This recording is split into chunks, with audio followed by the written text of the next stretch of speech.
আবু সাইদ আপনার মতো মানুষ, মুগ্ধ আপনার মতোই মানুষ, তার জীবনের উপরে মায়া নেই। আপনার মায়া আছে, জীবনের উপরে তার মায়া নেই। সেভাবে বুকটা পেতে দিল, এমনি দেয়নি। এই যে আমার এই টুপিটা দেখতে ভালো লাগছে না? এই টুপির ভেতরে সুদ আছে। আল্লাহ তাআলা বলেন, তোমাদের ভেতরে যারা ঈমান আনে আর যারা ইলম পায়, দিনের পর দিন তাদের মর্যাদা সম্মান আমি আল্লাহ বাড়াতেই থাকি। এর পাওয়া এটা মজারে, বর্তমান ভবিষ্যৎ, প্রেজেন্ট ফিউচার, শুধু এখন বাড়াবে না, দিনের পর দিন তাদের মর্যাদা আল্লাহ বাড়াতেই থাকবে যাদের ঈমান আছে আর যারা ইলম পেয়েছে। প্রশ্ন আসতে পারে, আমাদের তো ঈমান অন্তত আছে, ইলম আমরা কম বেশি যাই পাই, ঈমান আছে না? কথা বলে না কেন? ঈমান থাকলে আপনার মর্যাদা বাড়বে যদি ঈমানের উপরে টিকে থাকতে পারে। ইন্নাল্লাযীনা ক্বালু রাব্বুনা আল্লাহু সুম্মা ইসতাকামু তাতানাজ্জালু আলাইহিমুল মালায়েকা, নিশ্চয় যারা বলে যে আমাদের রব আল্লাহ আর এরপর টিকে থাকে, শুধু বলেই শেষ করে দিবে না, টিকে থাকা লাগবে।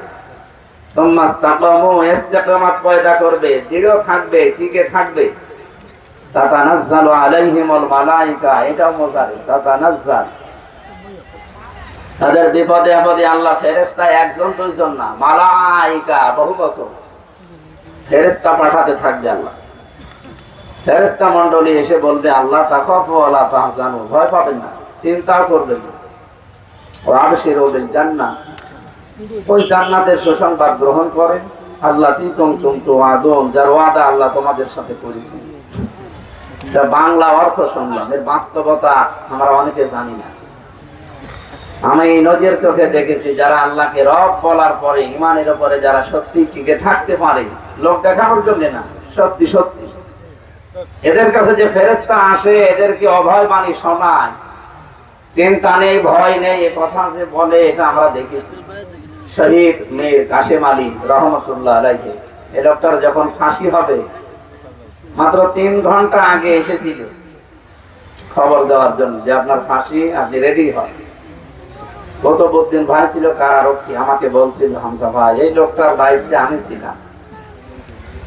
আমি ওনারে বললাম যে স্যার মাত্র 3 ঘন্টা আছে, আপনি প্রস্তুতি নেন।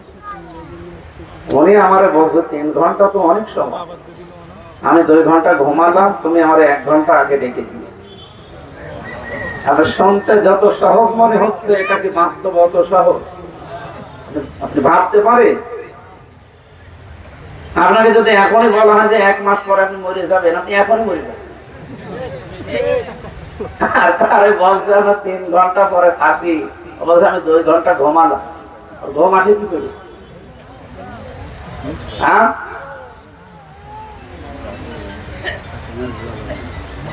অথচ যদি বাইরে সব ঠিক থাকতো তাতে একটু শান্তিতে মরা যায়। বাইরে তার ছেলেটা ব্যারিস্টার গুম হয়ে আছে, জানে না বেঁচে আছে না মরে গেছে।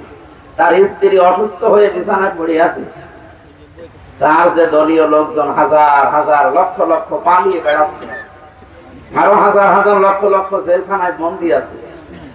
এরকম কঠিন পরিস্থিতিতে আর 1 ঘন্টা সময় আছে মাঝে, 2 ঘন্টা ঘুমালে আর কয় ঘন্টা থাকে? এই সময় তার ঘুম আসে। আপনি কি এমনি এমনি মনে করছেন তার ঘুম আসি কেন? আমি তো 3 বছর ছিলাম, সবচাইতে বেশি জেলখানায় ঘুমের পরই চলে, ঘুম আসতে চাই। বলুন তো কি কোনো কাজ নেই, কাজ নেই, বসে থাকা? আরে বসে থাকা আপনি থেকে দেখেন, 24 ঘন্টা আপনারা তালাবদ্ধ করে ফাঁসির কন্ডেন্স ছেড়ে রেখে দেবে, আপনি এমনি মরে যাবেন। অজানা চিন্তা এসে ঘিরে ধরে। এই জন্য আল্লাহ আল্লাহ তাখাফু ওয়া লা তাহজানু দিয়েছে। ফেরেশতারা এসেই বলবে কোনো ভয় নেই, কোনো চিন্তা নেই। আপনার ছেলে যদি চিন্তা হয়, আপনার দলীয় লোকজন সব পালিয়ে বেড়াচ্ছে, এদের জন্য আপনার ভয় হয়, চিন্তা হয়, আপনার স্ত্রী অসুস্থ, চিন্তা হচ্ছে, কোনো চিন্তা নেই। আপনি চলে আসেন, ওই যে জান্নাত দেখা যাচ্ছে, আপনি তাড়াতাড়ি আসেন, ওগুলোর সবার দায়িত্ব আল্লাহ নিজে তুলে নিয়েছে। এই কথা যদি ফেরেশতারা তাকে না বলে, আল্লাহর কসম তার এই 2 ঘন্টা ঘুম আসা কখনো সম্ভব না। কারণ আমি নিজে তো প্রমাণ, আপনাদের এটা বোঝানো যাবে না, কারণ যারা জেলে যাননি বুঝবেন না। যদিও আপনাদের এখানেই জেলখানা মনে করেন, 4 দেওয়াল দিয়ে ঘেরা, এটা এত কঠিন জায়গা, এই আটক জীবনে মানুষ থাকতে চায় না। এই জন্য দুনিয়ার জীবনটা মুমিনের জন্য নবীজি জানিয়েছেন, আর দুনিয়া সিজনুল মুমিনি ওয়া জান্নাতুল কাফির, এটা মুমিনের জন্য জেলখানা আর কাফেরদের জন্য এটা বেহেশতের মতো। কারারক্ষী আমাকে বলছিল কুতুব ভাই, ওনার ঘুম আসলো কি করে হামসা ভাই, আমি এখনো পর্যন্ত কোল কিনারা পাই না। আমি বললাম আপনি টের পাননি, আমি টের পেয়েছি। সূরা হামিম সাজদার 30 নম্বর আয়াতে আল্লাহ 1500 বছর আগে তার ঘুমের কারণ জানিয়েছে। আল্লাহকে যারা সত্যিই রব বলে টিকে থাকতে পারে তাদের কাছে যে আল্লাহ ফেরেশতা পাঠায় এটাই তার প্রমাণ, নয়তো জীবনও ঘুম আসা সম্ভব না। ফেরেশতারা এসে হয়তো কানের কাছে বলেছিল যে মীর কাসেম আলী আপনি চলে আসেন, আপনার ছেলে বউ দলের লোক যা আছে সবার দায়িত্ব আল্লাহ নিজের হাতে তুলে নিয়েছে, আপনি শুধু জান্নাতে যান। এই কথা না বললে আপনাকে আমি 3 ঘন্টা আগে বলবো যে আপনার ফাঁসি, আপনার ঘুম আসে কি করে আমি দেখবো? ঘুমান, জীবনও আপনার ঘুমাবে না যদি ঘুমের বড়ি না খান। উনি বলছে আমি দেখলাম ঠিক লোকটা ঘুমিয়ে গেল, 2 ঘন্টা পরে আমি ডাকলাম, উনি ঘুম থেকে উঠে গোসল করে ওযু করে নতুন জামা কাপড় 2 গুলো পরে আমারে বলছে সময় তো হয়ে গেছে চলেন যাই। মনে হচ্ছে শ্বশুর বাড়ি যাচ্ছে। ইয়ার কি মনে করেন আপনি? কত মানুষ আছে এই দেশে উচ্চা ফুচ্চা মৌলবী, এরা আকীদার প্রশ্ন তোলে। আপনার আকীদা কত ভালো, একটু দড়িটা এই জায়গায় লাগায় তো দেখি। তারা এই জায়গায় দড়ি ঝুলতেছে, খালি উল্টা পাল্টা দোষ দেন মানুষের উপরে। নিজের পেছনে এরকম হাজার হাজার দোষ রয়েছে, সেগুলো তো দেখতে পান না। নিজের চিন্তা করেন, কার পেছনে লেগে কোনো লাভ নেই। আল্লাহ যদি কাউকে কবুল করেন, কারো সম্মান বাড়াতে চান, সাধারণ ভাবে যদি মরণ না দিয়ে শাহাদাতের মরণ দিতে চান, 2টা জিনিস দেখে। এই যে রকম রাজা সাহেব এখন যদি মরে যায়, ঈমান নিয়ে যদি মরে কবরে দিয়ে দেবেন, ঘুমিয়ে পড়বে, এই শেষ, এর আগে পরে আর কিছু নেই। কিন্তু কোন মানুষ যদি শাহাদাতের মরণ পায়, ওই লোকটা কবরে দেওয়ার পরে ঘুমাবে না। ওয়ালা ইয়াহসাবান্নাল্লাযীনা কাফারু ওয়ালা তাহসাবান্নাল্লাযীনা কুতিলু ফি সাবিলিল্লাহি আমওয়াতা বাল আহয়াউন ইনদা রাব্বিহিম ইয়ারযাকুন। সূরা আলে ইমরান 4 নম্বর পারার 11 নম্বর পৃষ্ঠার 9 নম্বর লাইনের 169 নম্বর আয়াতে আছে। তাফসীরে ফি জিলালিল কোরআন থেকে বলছি, আল্লাহ পাক বলেন, হে নবী আপনি কি ধারণা করেন যারা আমি আল্লাহর রাস্তায় জীবন দেয়রা মরে গেছে? না, এ ধারণাও করবেন না, মুখে তো বলবেন না। ওয়ালা তাকুলু লিমান ইউকতালু ফি সাবিলিল্লাহি আমওয়াত, মুখে বলাও জায়েজ নেই যে যারা জীবন দিয়েছে আল্লাহর জন্য এরা মরে গেছে, এটা বলাও জায়েজ নেই, ধারণা করাও জায়েজ নেই। কথা বুঝেন? মুখে বলতে পারবেন না, ধারণা করতে পারবেন না। আলেম যারা আছেন তাদেরকে বলছি, আপনি কোনদিন ভেবেছেন এভাবে যে মুখে বলাও জায়েজ নেই?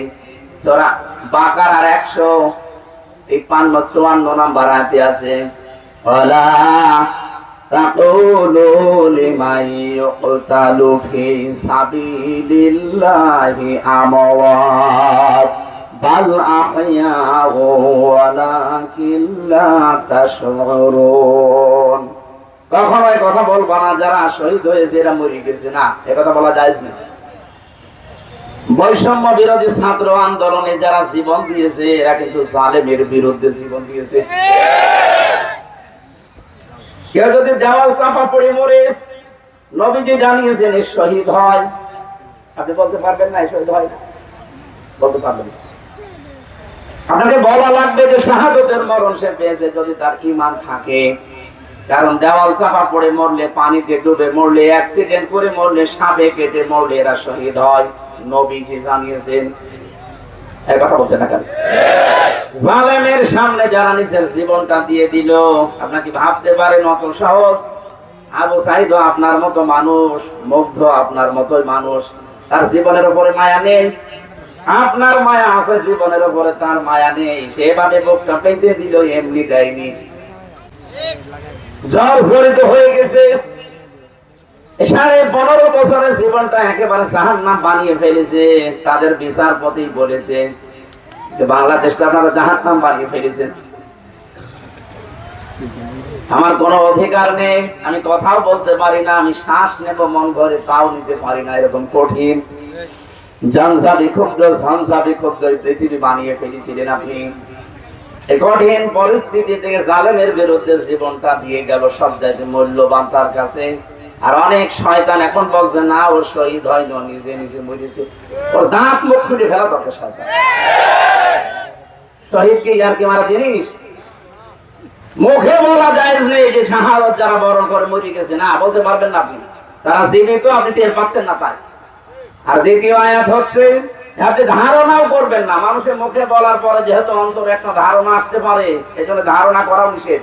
আমি আয়াতগুলো বানাচ্ছি, কোন তাফসীর নিয়ে এসে পড়বেন পড়েন।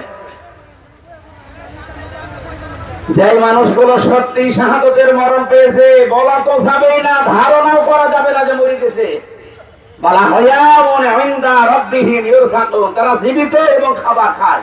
সুবহানাল্লাহ বলতে পারেন না? এই মানুষ মারা গেলে ঘুমিয়ে থাকলে খাবার খাওয়া লাগে না? আপনি একজন ঘুমিয়ে গেছে, খাবার দেওয়া লাগবে? জেগে থাকলে খাবার খাওয়া লাগে। আল্লাহ শব্দ দেখেছেন না, বলা হায়াউন, তারা জীবিত, ইনদা রাব্বিহিম ইউরসাকুন, তাদের রবের কাছে তারা রিজিক পাচ্ছে, আল্লাহ নিজে তাদেরকে খাওয়ায়। সুবহানাল্লাহ বলতে পারেন না? এই যে যাকে তাকে আল্লাহ এই মরণটা দেবে, জীবনও না। আল্লাহ রাব্বুল আলামিন বলেন ওয়ালিয়া'লামাল্লাহু আল্লাযীনা আমানু ওয়া ইয়াত্তাখিযা মিনকুম শুহাদা আল্লাহু লা ইউহিব্বুজ জালিমিন। সূরা আলে ইমরান 140 নম্বর আয়াত, 4 নম্বর পারা, 6 নম্বর পৃষ্ঠার 15 নম্বর লাইনে আছে। রাব্বুল আলামিন জানিয়েছেন সাবধান, ওয়ালিয়া'লামাল্লাহু আল্লাযীনা, জেনে রাখো, দুইটা অর্থ হয়, জেনে রাখো তোমাদের ভেতরে যাদের ঈমান আর যাদের কাজকর্ম আল্লাহর কাছে পছন্দ হয়, এই মানুষগুলো আল্লাহ শাহাদাতের মরণ দিয়ে ধন্য করে। তাদেরকে এমনি এমনি মরণ দেয় না, তাদের শাহাদাতের মরণ দেয়, তাদেরকে শহীদ হিসাবে আল্লাহ গ্রহণ করতে চান। কারণ শহীদ হলেও মরে না, ও জিন্দা কিয়ামত পর্যন্ত খেতেই থাকবে। শহীদ আবু সাইদ হয়তো দুনিয়ায় গরিব মানুষের ছেলে, খাবার তেমন পায়নি, কিয়ামত পর্যন্ত আল্লাহ এখন নিজে তাকে জান্নাতের খাবার খাওয়াবেন। আমি যে কথা বলতে চাচ্ছিলাম, আমাদের ভেতরে সত্যি যারা ঈমান আনে আর ঈমানের উপরে যদি টিকে থাকতে পারে আর এলেম অর্জন করে, যদি এলেমের উপরে আপনার কাজকর্ম থাকে, মাস্ট বি দারাজাত, বহু বছর দিন যত যাবে আপনার মর্যাদা একটার পর একটা আল্লাহ বাড়াতে থাকবে। আপনি দেখেন এই বাংলাদেশে অনেক আলেম আছে, তাদের দিনের উপরে জ্ঞানের উপরে আমল নেই, এজন্য তাদের মর্যাদাও মানুষ দেয় না। আমি নিজে বলছি আপনাকে, ফরিদউদ্দিন মাসুদ আপনাদের জেলার মানুষ না, ওই লোকটাকে এখন নিয়ে আসেন, কুকুরকে দেখলে মানুষ যেমন ঘৃণা করে, ওকে দেখলে ঘৃণা করবে। কেন বলছি? এ মানুষটা সারা জীবন বাতিলের সাথে 5 আটা গোলামি করে টিকেছিল। আপনার এলেম অনুযায়ী, জ্ঞান অনুযায়ী আমল হলে আপনি বাতিলের সাথে আঘাত করেন কোন কারণে? এলেম অনুযায়ী যাদের আমল ছিল 13 বছর জেল খেটেছে, ফাঁসির দড়ি গলায় নিয়েছে, এরপরও বাতিলের কাছে মাথা নত করে না। আমি তো নিজে ছিলাম আল্লামা সাইদের সাথে, আমি দেখেছি কত অফার তাকে দিয়েছে, আমি শুনেছি। ওখানে নিচে আমি 3টা বছর ছিলাম পাশের জেলে, আমি 4 নম্বরে, 1 নম্বরে পাশাপাশি, দেওয়াল আমাদের একেবারে পাশাপাশি ছিল। 10টা মিনিট আমি পেয়েছিলাম একদিন, ওনাকে আমার মাথায় হাত দিয়ে 10 মিনিট কয়েকটা কথা আমাকে জানিয়েছিল মরণের আগে, কিন্তু জানতাম না যে লোকটাকে আপনি মেরে ফেলবেন। উনিও কোনোদিন কল্পনাও করে না যে আমাকে এভাবে ইঞ্জেকশন দিয়ে মেরে ফেলবে। কারণ বাংলাদেশ জেলখানা থেকে নিয়ে যাওয়ার সময় বলছে আপনাকে, আপনি অসুস্থ, আপনাকে নিয়ে যাচ্ছে চিকিৎসা করানোর জন্য, আপনাকে ছেড়ে দেওয়া হবে। এই মিথ্যা কথা বলে আপনি বের করেছেন, এই জন্য একটা হাসি দিয়েছিল না? আপনি মিথ্যা কথা বললেন কেন যে আপনাকে চিকিৎসা করাবো? উনি বলছে না আমি তো এখন ভালো আছি, কিসের চিকিৎসা? না আপনি অসুস্থ। আমারে বলছিল আমির হামজা, আমার তো ওইভাবে নাম ভালো করে জানি না। আমি বললাম হুজুর আপনি আমার চেনেন, এমনিতে কেঁপে কেঁপে বেড়ায়। কে? আমি হামজা। ও ওই হামজা বাশার আলামিন। হ্যাঁ, এবার মনে করেছি। বাশার ভাইয়ের নাম ডক্টর আবুল কালাম আজাদ বাশার, মাওলানা আব্দুল্লাহ আলামিন, তারেক মানোয়ার, এদের নাম ওই যে মাওলানা মাসুদ সাইদি, শামীম সাইদি যে বলে, জেলখানায় বলতো যে এরা এখন ওয়াজের মাহফিলে, তাফসীর মাহফিলে কথা বলে, তখন ওনার নামটা মনে পড়ে। ও হামজা, বাড়ি কুষ্টিয়া। আমার জিজ্ঞাসা করছে আমার আব্দুল ওয়াহিদ ভাই কেমন আছে? আমি বললাম না, উনি মারা গেছে। উনি জামাত ইসলামের এমপি ছিলেন সদরে, মিরপুরে। না, আর মারা গেছে। জানেই না যে বাইরে কারা মারা যাচ্ছে, কারা জীবিত আছে, অনেক জানেই। এরকম কঠিন পরিস্থিতিতে জীবনটা পার করে দিল। এরপরও যদি বলতো যে আমি শুধু একামতে দিনের আন্দোলন ছেড়ে দিয়ে আমি নিজে একটা পীর হয়ে গেলাম, এখন থেকে আমি মুরিদ বানাবো, কালকে ওনার জন্য একটা দরবার বানিয়ে দিত জালেমরা। পান এই অফারও দিয়েছিল যে আপনি শুধু বাড়িতে থাকবেন আর মুরিদ বানাবেন না। আমি বুঝে শুনি একামতে দিনের এই পথে এসেছি। জীবন যতদিন আছে দিন কায়েমের পথে আমি অটল থাকতে চাই। ইন্নাল্লাযীনা ক্বালু রাব্বুনাল্লাহ সুম্মা ইসতাকামু। আমি ইস্তেকামাত পয়দা করে থাকতে চাই, আল্লাহ যদি আমাকে তৌফিক দেয়। জ্ঞানের উপরে আমল করেছে, দেখেন তামাম দুনিয়া এখন তার জন্য দোয়া করে। উনি জীবিত থাকতে যে দোয়া পেতেন, মরে গেলে আরো বেশি পাচ্ছে। আর জালেমের সাথে যারা আঘাত ছিল, এই যে জাতীয় মসজিদের ইমাম সাবেকটা জোতা পিটা খেয়েছে। পরের দিন আবার স্ট্যাটাস দিয়েছেন যে জনগণ আমাকে জোতা মেরেছে কিন্তু আমার গায়ে লাগে।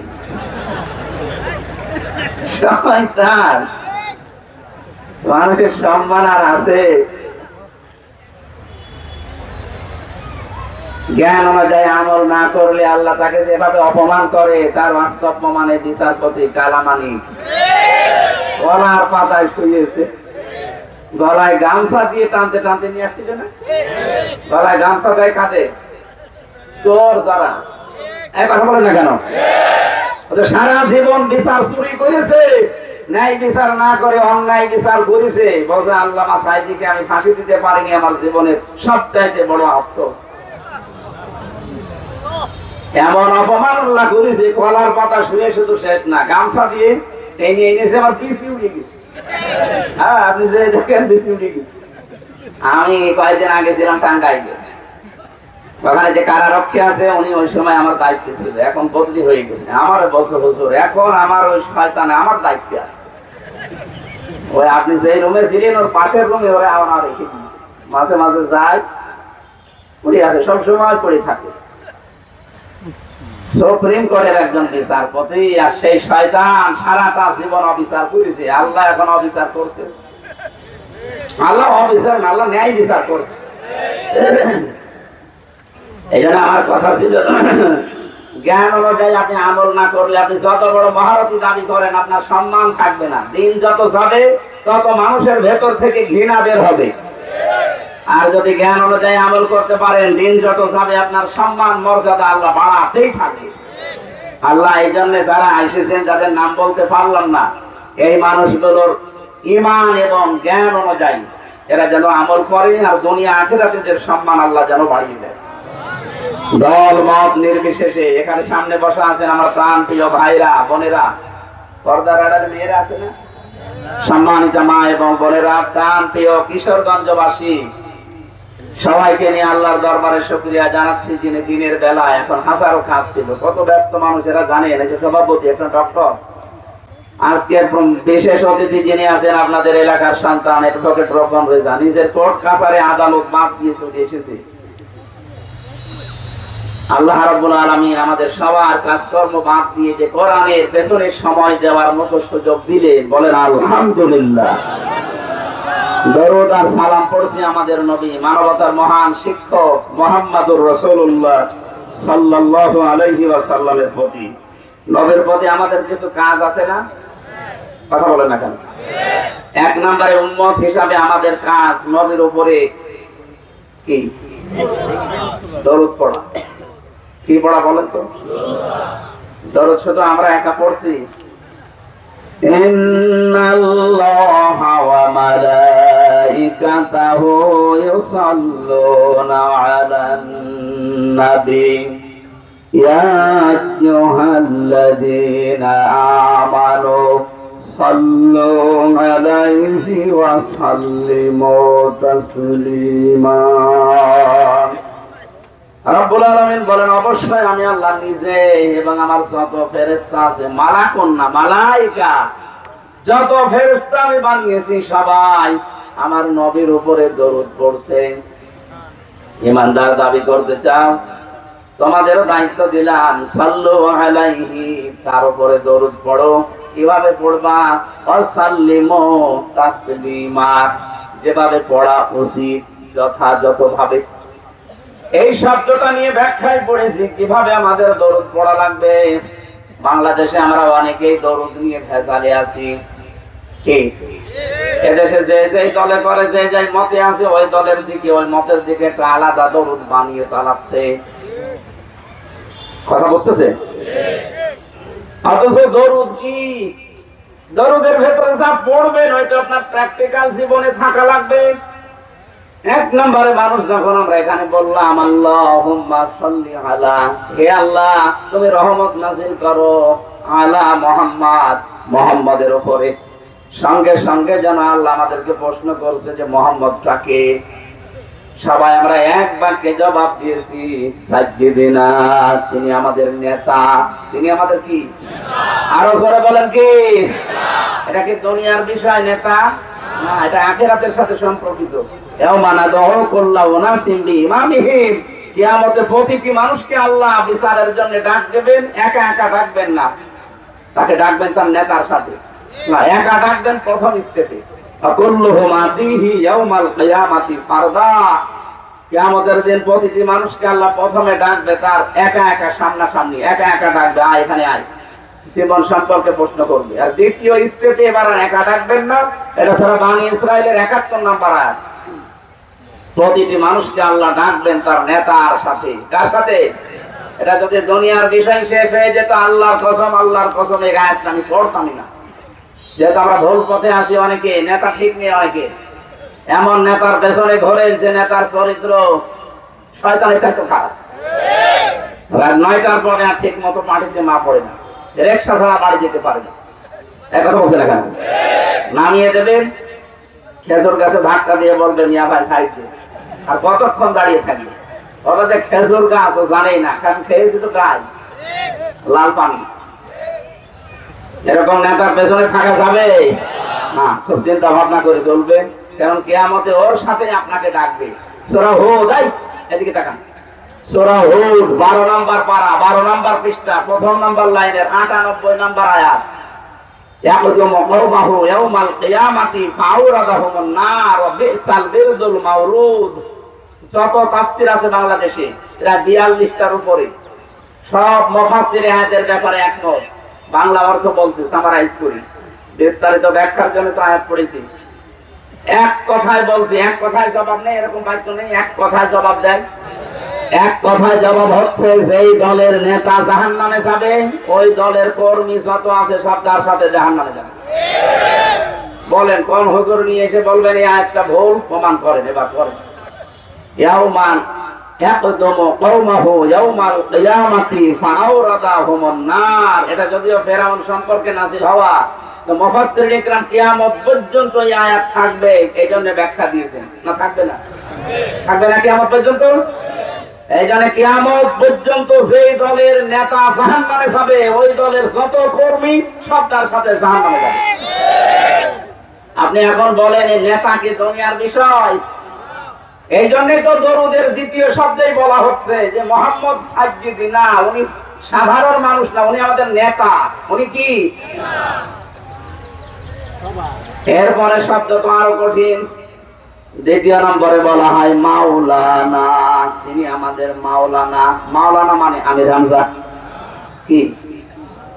অভিভাবক, পথ প্রদর্শক, গাইডলাইন যিনি দেন, আরবিতে তাকে মাওলানা বলে। এই যে আমি গাইডলাইন দিচ্ছি, এই কারণে আপনারা মাওলানা বলেন। আর নবী মুহাম্মদ রাসূলুল্লাহ আমাদের সর্বোত্তম গাইডদাতা, ওনার গাইড মতোই আমরা চলি। এই কথা বলেন না কেন? ওনার গাইড বাদ দিয়ে অন্য কারো গাইডে চলবেন, আপনি চিরস্থায়ী জাহান্নামে। আমার এ পর্যন্ত কথা বুঝেছেন কিনা বলেন? তাহলে নেতার এই বিষয় কি দুনিয়ার বিষয়? দরদ পড়া লাগবে কি করে আপনি বুঝতে পেরেছেন? সাইয়েদিনা ঠিক করবেন, মাওলানা ঠিক করবেন, এরপরে আপনার দরুদ কবুল হবে। এটা আমাদের দায়িত্ব, নবীর উপরে প্রধান দায়িত্ব। 2 নাম্বার তার আনুগত্য স্বীকার করা। এটা সূরা নিসার ভেতরে আছে, অমাইয়ুতিল্লাহ ফাকাদ আতা আল্লাহ অমাইয়ুতির রাসূল ফাকাদ আতা আল্লাহ। কোন মানুষ যদি আল্লাহর রাসূলের আনুগত্য করে সে যেন পক্ষান্তরে আল্লাহরই আনুগত্য করে। যদি বলেন সুবহানাল্লাহ। 3 নম্বরে আমাদের দায়িত্ব নবীজিকে ভালোবাসা, মহব্বত করা, অনুসরণ করা। এদিকে তাকান। সারাটা জীবন আমরা অনেক কিছু ছোটবেলা থেকে শুনে আসছি যে নবীকে কেউ যদি ভালোবাসেন তারা সব আল্লাহ মাফ করে দেবে, জান্নাতে দিয়ে দেবে। এটা শোনেননি? বলেন কুনতুম তুহিব্বুনাল্লাহ ফাত্তাবিউনি ইউহিব্বুকুমুল্লাহ। এই আয়াত পড়ে দলিল দেওয়া হয়। হে নবী আপনি বলুন, যদি তোমরা আল্লাহকে ভালোবাসো দাবি করতে চাও তাহলে আমার অনুসরণ করো। এখানে আমাকে ভালোবাসো এই শব্দটা এই জায়গায় নেই, যদিও রূপ করতে থাকতে পারে, কিন্তু আসল এখানে অর্থ হচ্ছে তাবউন। তাবউন মানে দেখে দেখে চলা। তাবউন মানে কি? একটা মানুষ সামনে যাচ্ছে, কিভাবে হাঁটে, কিভাবে হাত নাড়ায়, কিভাবে মাথা নাড়ায়, ওইভাবে দেখে দেখে ওইভাবে চলার নাম হচ্ছে আরবিতে তাবউন। তাহলে আল্লাহকে ভালোবাসিয়ে দাবি পূরণ করার জন্য দেখে দেখে চলা লাগবে। বাবাকে না নবীকে? অনেকে তো বাবাকে দেখে দেখে চলতো, যে আমার বাবা এই স্বপ্ন দেখেছে আমিও এইটাই। বঙ্গবন্ধু সাহেবের একটাই শুধু দোষ ছিল, স্বপ্ন দোষ। সারা জীবন শুধু স্বপ্ন দোষ, যাই করেছে ওনার নাকি স্বপ্ন ছিল। এজন্য না কোনো দোষ আমরা পাই না, একটা দোষ ছিল। কি দোষ বলেন? বলেন। স্বপ্ন দোষ ছিল। এই স্বপ্ন দোষটা যদি না থাকতো তাহলে আমাদের প্রায় এত কিছু হইতো না। এই স্বপ্ন দোষের কারণে বড় বড় মেগার নাম নিয়েছে, নিজাম মেগা প্রজেক্টের নাম নিয়ে মেগা ডাকাতি করেছে। কালকে আমিরে জামাত ডাক্তার শফিকুর রহমান হাফিজাহুল্লাহ উনি আমাদের কুষ্টিয়া ছিলেন। উনি বলছিলেন এই দেশে যত মেগা প্রকল্প চালু করেছে সব জায়গায় মেগা ডাকাতি করেছে। রূপপুর পারমাণবিক কেন্দ্র নাম শোনেননি? পাবনা। ওখান থেকে 61,000 কোটি টাকার উপরে মাইন কাটিং করেছে। এই স্বপ্ন দোষ হয়েছে যার তার ছোট মেয়ে। আল্লাহর ওলিরা দুজন তো বানিয়েছে, খালি বড়টার নাম দেওয়া হয়। ছোটটা যে কত বড় টাকা ছিল, ছোটটার মেয়ের নামে এখন দুদুকে অনুসন্ধান চলছে আমেরিকায়। বংশটাই সমস্যা। বংশ যেখানে যেখানে আছে চোর আর ডাকাত ছাড়া একটা ভালো বংশ পাচ্ছি না। বাইরের দেশে যে চুরি করা লাগবে, এই দেশের বদনাম হয়ে যাচ্ছে না?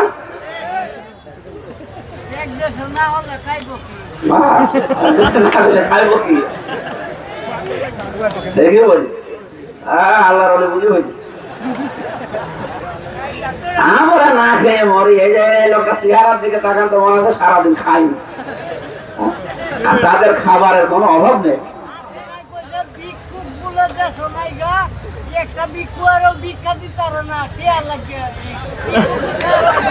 আলহামদুলিল্লাহ ভাই, আপনি তো করেন। আলহামদুলিল্লাহ। মামা ভাঙতে নেই। আমার ভাইরা, আমি যে কথা বলার জন্য পর্যন্ত আসলাম, রাসূলকে শুধু ভালোবাসায় আলগা ভুয়া ভালোবাসা নেকি মহব্বত করা না, আমাদের অনুসরণের মাধ্যমে প্রমাণ দেওয়া লাগবে। নবীজি একেবারে যারা মিলাদ পড়ে খালি জিলাপি খান আর খেচুড়ি খান, মিলাদ বোঝেন? মিলাদ মানে কি? জন্ম। মিলাদ মানে কি? আপনার কি আছেন না চলে গেছেন? মিলাদ মানে কি বলেন তো? জন্মে নবীজি কি করেছিলেন? আপনি তো 63 দিন জন্মদিন পালন করেন। মিলাদুন নবী পালন করে কয়দিন? 63 দিন। জন্ম হতে কি 63 দিন লাগে? কয়দিন লাগে? 1-1.5 ঘন্টা লাগে, নাই 10 মিনিট 5 মিনিট লাগলো। আপনি এতদিন ধরে মিলাদ পড়ছেন, তার মিলাদের প্রথম শিক্ষা কি ছিল? সিরাত ইবনে হিশাম। হযরতে হালিমাতুস সাদিয়া বলেন, তাকে আমি প্রথমে জন্মের পরে যে কোলে তুলে নিলাম, ডান স্তন দিলাম, তিনি পান করলেন, বাম স্তন দিলাম, তিনি মুখ বের করে নিলেন। 3 বার লাগিয়েছি, 3 বারই মুখ বের করে দিলেন। চোখের ইশারা দিয়ে যেন আমাকে বসাতে চায়। মা হালিমা জোর করেন কেন? আমি জানি আমার ডান স্তন অধিকার, আমি তো পান করেছি। বাম স্তন এটা আমার অধিকার না, এটা আমার দুধ ভাই আব্দুল্লাহর অধিকার। আপনার তো একটা ছেলে আছে, তার খাওয়া লাগবে না? হে মা হালিমা, দুনিয়ায় আমি তো মানুষের হক নষ্ট করার জন্য আসি না, এসেছি ভাইয়ের হক ফিরিয়ে দেওয়ার জন্য। যে নবী মায়ের কোলে বসে ভাইয়ের হক ফিরিয়ে দেয়, আর সেই নবীর উম্মত এখন যত বড় হয় ভাইয়ের হক মারার জম হয়। এখানে কত ফেরেশতা বসে আছে যারা ভাইয়ের জমি ফাঁকি দিয়ে নিয়েছেন, নামে জাল দলিল করে লিখে নিয়েছেন। যারা শরীক ফাঁকি দিয়েছেন, ভাই হোক বোন হোক, ওই দিন থেকে আপনার যত ইবাদত বন্দেগী কবুল হওয়া বন্ধ হয়ে গেছে। আর 2 নাম্বার, আপনি যখন মরে যাবেন আপনি ঈমান পাবেন না, বেঈমান হয়ে মরবেন। এরকম কেউ আছেন? একটু হাত তোলেন তো। এই এলাকায় মনে হয় হাদিস বলা আমার ঠিক হইল না। সবই তো আল্লাহর ওলি বসে আছে না তারা, নাকি? আলহামদুলিল্লাহ। যদি এরকম কেউ থাকেন, এই যে প্রধান অতিথি বলছিলেন না ডক্টর সাহেব, বান্দার হক কিন্তু গুরুত্বপূর্ণ। এটা কিয়ামতে আল্লাহ আপনাকে মাফ করবে না, আগে তাকে দেওয়া লাগবে, তারপর আপনি জান্নাত। অথচ আমার মনে হচ্ছে এই দেশে সবাই ধরাই খাবে এই বান্দার হক নষ্ট করার জন্য। আমি মনে করছেন আমার স্ত্রী, আমার মা বাবা, আমার বউ এরা খুব আরামে থাকবে, এই জন্য আমি চাচার জমি পুকুর জমি মেরে দিলাম। আরে ভাই, আপনার ওদেরকে আপনি সন্তুষ্ট করতে গিয়ে, আরামে শান্তিতে রাখতে গিয়ে আপনার নিজের কপালে যে আগুন লাগালেন, আপনি টের পাচ্ছেন? কি হবে ওদের জন্য এসব করে? 3 পুরুষ পরে তো ওরা আপনাকে চেনবে না। আমার বাবার নাম রিয়াজউদ্দিন, তার বাবার নাম জাহান আলী, তার বাবার নাম নমাজ আলী, এরপরে আমি আর চিনি না। সত্যি কথা বলছি, 3 পুরুষের পরে আমার আর জানা নেই। আমি চিনিও না, তাদের নামও জানি না। এখন যদি নমাজ আলীর বাবা সর্বোচ্চ 60-61 বছর আগে মারা গেছে, উনি যদি এখন উঠে আসে, এসে বলে কুষ্টিয়ার এই 2 তলা বাড়ি আমার, এই ভিটা আমার, দাঁত মুখ কেটে ফেলবে না? ভান্ডারে করা জায়গা পান না। কিসের নমাজ আলীর বাবাকে? আমি তো নমাজ আলীকে চিনি না। কথা বলে না কেন? এটা আমি বলবো না, শুধু আমি একা, আপনারা বলবেন না? কার জন্য? আমার স্ত্রীর জন্য, আমার মেয়েদের জন্য, আমার মা বাবার জন্য, আমি ওদের শান্তিতে রাখার জন্য মানুষের হক ফাঁকি দেব? আমি উল্টা পাল্টা বাম হাতের ইনকাম করব? আমার মতো পাগল কেউ নেই। আমরা এই পাগলামি আর যেন সামনে না করি। অনেকে পাগলামি করছেন, পাগলামি করে কি করলেন? সাহেব পাড়া বানিয়েছিলেন মালয়েশিয়া। সেদিন গিয়েছিলাম, যে দেখি তালা মারা। জিজ্ঞাসা করলাম এই বাড়িগুলো বছর হজুর বাংলাদেশের লোকে সাহেব পাড়া বানিয়েছে, বেগম পাড়া বানিয়েছে কানাডায়, আর একটা সাহেব পাড়া। কেউ থাকে না, শয়তানরা সব আছে মনে হয় বিভিন্ন হোটেলে, সব তালা লাগানো। যে হোটেলে ছিলাম সেখানেই নামি দেখি থাইল্যান্ডে, এরপরে মালয়েশিয়া, সিঙ্গাপুর, যেখানে যেখানে গেছি হোটেল থেকে নামলে দেখি 2 শয়তান বসে চা খাচ্ছে। কি আপনারা? হুজুর আমরা আগে পালিয়েছি। কেন? আপনাদের সে সাহেব পাড়া না, ওখানে গেলে মানুষ পিটিয়ে মেরে থাকবে। কি করবেন আপনি কার জন্য? ভোগ করতে পারছেন না, আর ভোগ করার মতো লাইনও তো সামনে নেই। এদেশের মানুষ যেভাবে এখন ঐক্যবদ্ধ, যদি এভাবে থাকতে পারে, কিয়ামতের আগে দেশে কোনো জালেম আর বা দায়িত্ব পাবে না। আমাদের যদি ঐক্যবদ্ধ না থাকতে পারি, কিন্তু আবার জালেমরা আবার মাথার উপরে কাঁঠাল ভেঙে খাবে। আমরা কি এটা দিতে চাই? বলুন। এই জন্য রাসূলের খালি মিলাদ পড়ে কোরমা খেজুর খাওয়া, মিষ্টি খাওয়া, জিলাপি খাওয়ার দিন নেই। এখন তার আদর্শ অনুসরণ করা লাগবে, জন্মের দিন থেকে শুরু করে একবারে ইন্তেকাল পর্যন্ত। কথা বোঝা গেছে না? তাহলে আপনার এই অনুসরণের মাধ্যমে আল্লাহ আপনাকে ভালোবাসবেন, ওয়াগফির লাকুম যুনুবাকুম, আপনার জীবনের অপরাধ মাফ করে দিবেন। এবার এখানে 2টা গুরুত্বপূর্ণ তথ্য বলছি। আমরা মনে হয় যারা আছেন শিক্ষিত মানুষ এইভাবে চিন্তা করেন। একটু দেখেন তো, এদিকে তাকান। আল্লাহ রাব্বুল আলামিন বলেন, কেউ যদি রাসূলকে অনুসরণ করা আরম্ভ করে, ইউহিব্বুকুমুল্লাহ, এটা মুজারি, বর্তমান ভবিষ্যৎ, প্রেজেন্ট ফিউচার। আল্লাহ আপনাকে ভালোবাসা আরম্ভ করবে। আপনি রাসূলের অনুসরণ এখনো আরম্ভ করেননি, আপনাকে আল্লাহ ভালোবাসা শুরু। কথা বলেন না কেন? করেন। তাহলে আপনি নিজের দিকে এবার তাকিয়ে ভাবেন। এই দেশে বহু মানুষ আছে, আমরা দেখছি খালি আন্দাজে রাসূলের ভালোবাসা মহব্বতের কথা বলে, কিন্তু তার ভেতরে রাসূলের আদর্শ কোনোটা নেই। নবীজির আদর্শ গ্রহণকৃত হয়, নবীজির আদর্শ শিক্ষা ব্যবস্থায় নেই, বিচার ব্যবস্থায় নেই, অর্থনীতিতে নেই, বিয়ে শাদীতে নেই, কোন জায়গায় নবীর আদর্শ পাওয়া যায় না। আর আন্দাজে আগলা মহব্বত দেখায়। তাহলে আপনার দাবিতে আপনি নিজেই মিথ্যাবাদী। কথা বলেন না কেন? রাসূলের অনুসরণ যখন আরম্ভ করবেন তখন থেকে আপনাকে আল্লাহ ভালোবাসা শুরু করবে। কিশোরগঞ্জের ভাইরা মাথায় মগজ থাকলে একটা নিয়ে ভাবেন, এখনো আমরা দেখতে পাচ্ছি অনেক বক্তা, অনেক পীর, অনেক আলেম, অনেক সাধারণ মানুষ মুসলমান আল্লাহর ভালোবাসায় পাওয়া আরম্ভ করে। কারণ এখনো তোমাদের অনুসরণ হয়নি। প্রশ্ন আসতে পারে, না আমার দাড়ি বড় বড়, আরে ভাই এবার টাকা। রাসূলের অনুসরণ করা লাগবে কি আংশিক না পূর্ণাঙ্গ? আরো জোরে। মাথা থেকে পা পর্যন্ত, রান্নাঘর থেকে আন্তর্জাতিক জীবন পর্যন্ত পুরাটা জীবন আপনাকে অনুসরণ করা লাগবে না আংশিক করলে চলবে? আমাদের মতো অনেক মানুষ আংশিক করেছিল, তারা আল্লাহর ভালোবাসাও পায়নি, মাপও পায়নি, জান্নাতও পাবে না। আব্দুল্লাহ ইবনে উবাই, এই লোকটার আংশিক অনুসরণ ছিল।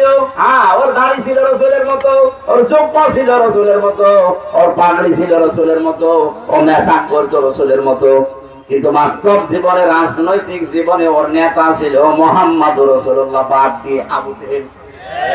বাংলাদেশে এরকম আব্দুল্লাহ ইবনে উবাইয়ের ভাইরা ভাই নেই? হ্যাঁ বলুন। যার শরীরের ভেতরে হয়তো ইসলাম আছে, পরিবারে ইসলাম আছে, সমাজে, রাষ্ট্রে এই জায়গাগুলো দেখলে তখন আর ইসলাম মানে না, তখন মানে সুদ ভিত্তিক অর্থনীতি। ব্যাংকিং ব্যবস্থায় যে ইবাদত আছে, অর্থনীতি, এটা যে ইবাদত অনেকে জানেই না। এখানে বহু মানুষ এমন পাবেন, যদি পেটে বোম মারেন, মোশারাকা কি বলতে পারে না, মোদারাবা কি বলতে পারে না, মোরাহাবা কি বলতে পারে না, ভাই সালাম আছে, ভাই ইস্তেসনা আছে, ভাই মুআজ্জাল আছে, কত রকম 28টা নিয়ম আছে। আপনি ইসলামী এটা একটা অর্থনীতি। নামাজ যেমন ফরজ মনে করেন, নিয়ম নীতিগুলো জেনে পড়েন না, আন্দাজে পড়েন। না জেনে নামাজ পড়েন আপনি? অন্তত 13টা ফরজ, 14টা ওয়াজিব না জানলে তো নামাজ হয় না। নামাজ পড়ার জন্য যেমন এই নিয়ম নীতিগুলো জানেন, ইসলামী অর্থনীতি জীবনের একটা বিশাল পাঠ। এটা যদি আপনি ইবাদত মনে করতে চান, 28টা 29টা নিয়ম আপনাকে কিন্তু জানা লাগবে। কথা বলছেন না? নবীজি নিজে মুদারাবা করেছিলেন। মুদারাবার কনসেপ্ট কি? একজন টাকা দেবে আর একজন শ্রম দেবে। নবীজি নিজের শ্রম দিয়েছিলেন, খাদিজাতুল কুবরা রাদিয়াল্লাহু তাআলা আনহা তিনি টাকা দিয়েছিলেন। এটা বোঝেন তো নাকি? উনি যে টাকা দিয়েছেন, হযরতে খাদিজা অর্থ দিয়েছিলেন, এটা জানেন না? আর নবীজি কি দিয়েছিলেন? শ্রম। বলেন বলেন।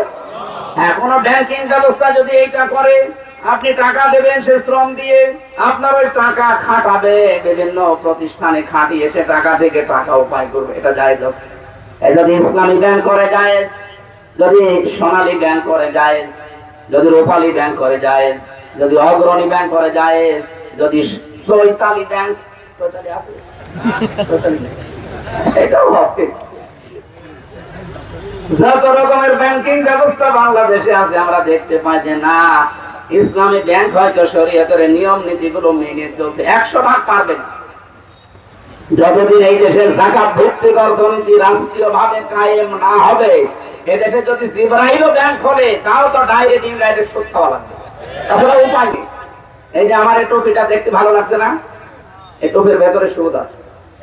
না, আপনি এত বড় হুজুর, এই টুপির ভেতরে সুদ আছে? হ্যাঁ আছে, কারণ এই টুপিটা যে ফ্যাক্টরি যে বানিয়েছে, ও ফ্যাক্টরির মালিক ব্যাংক থেকে নিয়েছে।